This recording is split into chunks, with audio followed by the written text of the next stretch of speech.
Productivity Commission says it's looking at all aspects of the industrial relations system in its workplace review. That includes the minimum wage, penalty rates and workplace bargaining. Unions and Labor say they'll renew their WorkChoices campaign, or their anti-WorkChoices campaign, ensuring it'll be a central theme in the final days of the Queensland election campaign. But the Employment Minister, Eric Abbott, says Australians have been calling for this review.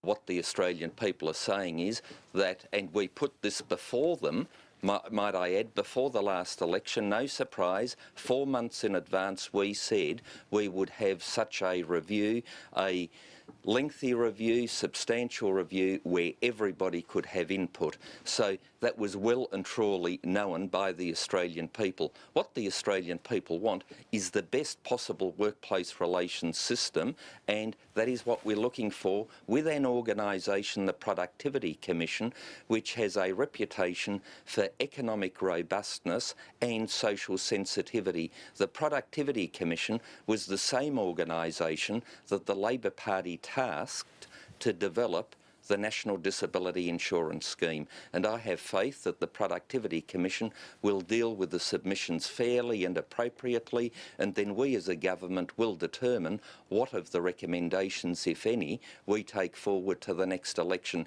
And the only people that have anything to fear from such a review are those that know that their arguments can't be supported by evidence. Eric Abbott speaking there this morning, and the opposition's employment spokesman Brendan O'Connor joins me now. Brendan O'Connor, good morning. Have you got an issue with this review going ahead at all? Well, it is a concern because the review is as wide and deep as it possibly could be in terms of reaching into 2 million workplaces in Australia and fundamentally altering the way in which we conduct ourselves in those workplaces, and more importantly, leading to, I think, if the government has its way, the undermining of employment conditions and wage rates across the country. But it's reasonable that an area as big as this gets reviewed every now and then, isn't it? Unfortunately, Joe, I do believe the government has an agenda. Now, it's all very well for the minister to say that it will be put to the next election.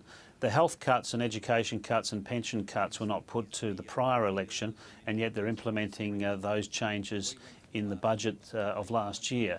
So why should we believe Tony Abbott when he says this matter will be determined after the next election, when those undertakings were fundamentally contradicted by the budget only after the election in 2013. So people don't trust the Prime Minister or the Minister for Employment. Remember, the Treasurer, the Prime Minister and the Minister for Employment and others all supported WorkChoices. They voted for it, they defended it, and they privately still support it. But people do generally trust the Productivity Commission, including yourself. It's a highly respected body, and it's the body that's going to be looking at this. Well, the way in which the terms of reference have been written by the Treasurer and indeed the government really do, of course, allow for the Productivity Commission to make all sorts of recommendations. Our view is that those recommendations will include undermining the minimum safety net, the National Employment Standard, the minimum wage and the award system. We believe there'll be recommendations. Now, those recommendations will provide, at least the government believes, a justification for an assault upon 11.5 million Australian workers. And I think it's really important, therefore, if the government wants to allay concerns to those 11.5 million Australian workers, they should rule out that there will be no cut to the minimum wage and no savage attack upon penalty rates. But are you effectively questioning the independence of the Productivity Commission here? As I mentioned, it's the body that's going to be looking at this over the next several months and be coming up with recommendations for the government. The Productivity Commission has had earlier iterations. I've read the first issues paper that was only provided yesterday, and you know, I'm of the view that they will come to recommendations that will allow the government to try and rely upon that, or those recommendations, to return to the types of radical industrial landscape they introduced when last in government. And I think, therefore, the best way to prevent concern, if you like, to ensure people are confident that this is about improving a system for all, then they can rule out any adverse changes to low-paid and middle income earners in this country. So it's going to be looking at whether employers should have more legal options to fight industrial action. Is there any scope for that? Well, let's just look at what's going on here. I mean, firstly, we have a Royal Commission that's about attacking the political payments of the government. We have the lowest wage growth in 18 years. We have the lowest disputation, industrial disputation in this country ever. There is no basis for fundamental changing of our arrangements unless you have an agenda which is, of course, to return the favour to big business for supporting them at the last election, than to radically alter the arrangements which will undermine the security of employment and the conditions of employment of Australian workers. And so small businesses would like to see minimum shifts shortened so school kids can get more work. Does that seem like a reasonable thing to look at, or do you think the 3-hour minimum at the moment is as far as that should go?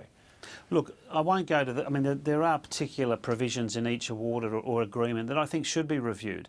And I'm not suggesting for a moment that there aren't provisions, including penalty rates that shouldn't be looked at, but they should be looked at by the independent umpire. The Fair Work Commission listens to the arguments of employers and the arguments of employees and unions and determines an outcome based on fact, based on evidence, not on ideology.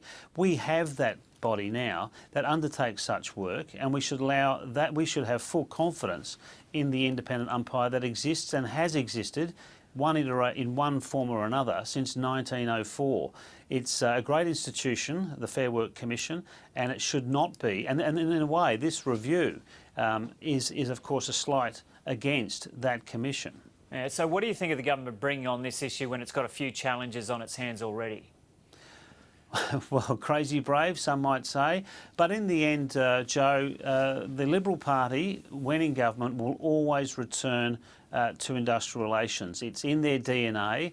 They fundamentally believe that working people should not have the protections that are currently afforded to them, and they fundamentally believe that the whip handle should only be in the hand of the employer. That's been their view. That's the one thing they all agree on.